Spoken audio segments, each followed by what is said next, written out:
ഇനി ഡബിൾ എവിടെയാണ് യൂസ് ചെയ്യേണ്ടതെന്ന് നോക്കാം. വലിയ പ്രിസിഷനുള്ള ഡെസിമൽ വാല്യൂസിനെ സ്റ്റോർ ചെയ്യാനാണ് ഇവ യൂസ് ചെയ്യുന്നത്.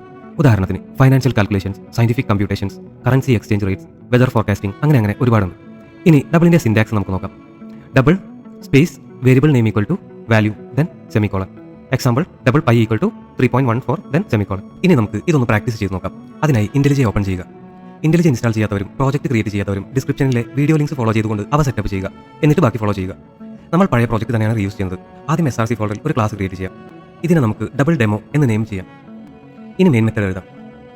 ഇനി നമ്മുടെ ഫസ്റ്റ് സിനാരിയോ നോക്കാം. ഡബിൾ റേഞ്ചിലുള്ള ഒരു വാലിഡ് നമ്പർ സ്റ്റോർ ചെയ്ത് പ്രിന്റ് ചെയ്ത് നോക്കാം. Double price equal to 1299.99 semicolon. ഇനി ഇതൊന്ന് പ്രിന്റ് ചെയ്ത് നോക്കാം. S out price then semicolon. ഇനി നമുക്ക് കോഡൊന്ന് റൺ ചെയ്ത് നോക്കാം. ഇപ്പോൾ നമുക്ക് സെയിം വാല്യൂ തന്നെ പ്രിന്റ് ചെയ്ത് വന്നിട്ടുണ്ട്. ഇനി നമ്മുടെ സെക്കൻഡ് സിനാരിയോ നോക്കാം. Normally double data type 15 to 16 decimal digits വരെ അക്യുറേറ്റ് ആയിട്ട് സ്റ്റോർ ചെയ്യും. അതിന് മുകളിൽ വരുമ്പോൾ